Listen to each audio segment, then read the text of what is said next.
Now back for Winona State, the junior catcher from Wabasha, Minnesota, number 11, Kyle Sill. If you're a fan of Winona State Baseball, that's a name you're probably familiar with. He was, after all, the man behind the plate during last year's run to the Division II National Championship game. It was a run that Sill won't soon forget. Oh, it's unbelievable. We just, we kind of peaked at the right time. We started playing our best baseball and had a great fan support with everyone around and playing some really good teams, so it was very exciting. Sill has assembled an even better junior season, something that makes head coach Kyle Polk very happy. If you watch him over the last year and a half, he's been a very productive hitter. He's been clutch hits for us that whole tournament run, clutch hit after clutch hit in that 5-hole, spraying the ball left center. It doesn't matter if it's a right-handed or left-handed pitcher.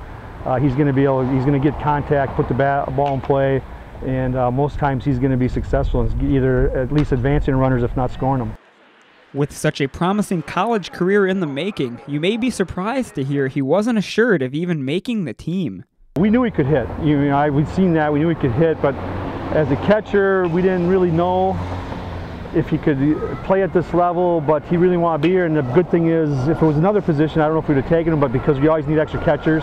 And luckily for Sill, he can catch. And catch well. But the story of Kyle Sill, the catcher, started in high school just up the Mississippi in the small town of Wabasha, Minnesota.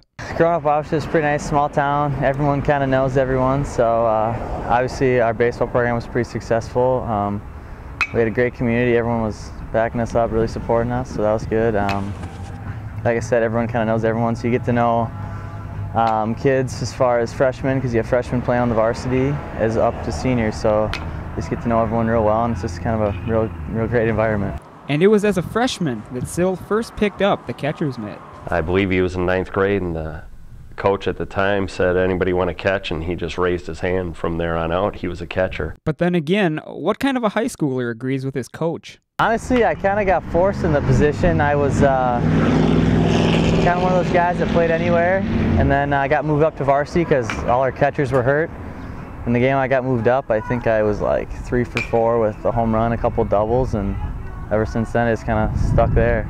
However, Sill's high school career didn't come without a few setbacks. Senior year in high school, he actually broke his leg during basketball season. He came back and played catcher, and it hampered him a little bit, but it shows who he is. He's that tough of a kid where he actually came back and still went behind the plate and caught every day. You're kind of the leader as a catcher, you kind of call the game a little bit. So that's probably mentally it's pretty tough, challenging, and physically obviously you're going to take the abuse, blocking balls, and knees get a little sore catching a lot of games. But despite his overall strong high school career, it probably seemed like the end of the baseball road for Sill. I got talked to briefly by a technical school out of La Crosse, but that was kind of, had a call down here, and I mean they were pretty set at the catcher position, but he just said, if I want to try out, I was more than welcome, and that's about all. But that's all Sill needed to hear.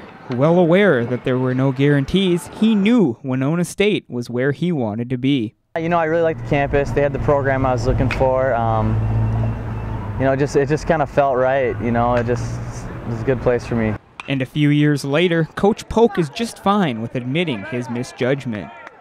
He's worked his butt off. He's that good feel-good story. It's probably one of the stories he could sit back and say, yeah, Coach Polk didn't know what he was doing. When we said that first, that we'd probably look somewhere else, but he's been a great player for us. Worked his butt off, worked with Jamie Soik, the two of them together, and Jamie Soik being a great catcher coming in, it's kind of rubbed off on Kyle, and he's made himself into a very above-average catcher for us. Above average may even be a bit of an understatement. Don't believe me? Consult his All-Conference award he received last season. It definitely feels good, I definitely put a lot of work in. Coaching staff helped me out a ton.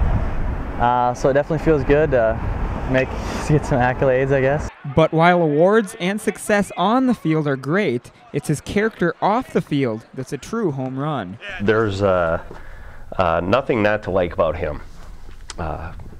He gets along with everybody. He had a younger brother. He never thought he was better than anybody else. It goes along with his family also. His dad was helped me with the high school team. His mother actually was, we'd order T-shirts, any equipment, anything, we'd go through her. So you know, who he is a reflection of his parents, his brothers, right along the lines. He plays at UW Stout. It's definitely nice. My parents were able to make it to almost all our home games. A lot of people around the area, you know, I would come home and they followed us all through the tournament when we were in the World Series. So it's nice to have that support. You know, we're so close to home. And there you have it, the quest from a freshman walk-on to starting catcher in the College World Series. And the best part? On and off the field, you know, we hang out all the time. It's just a great experience. You know, we get a great group of guys, and it's definitely exciting to come to the ball field every day. 1, 2, 3, 4.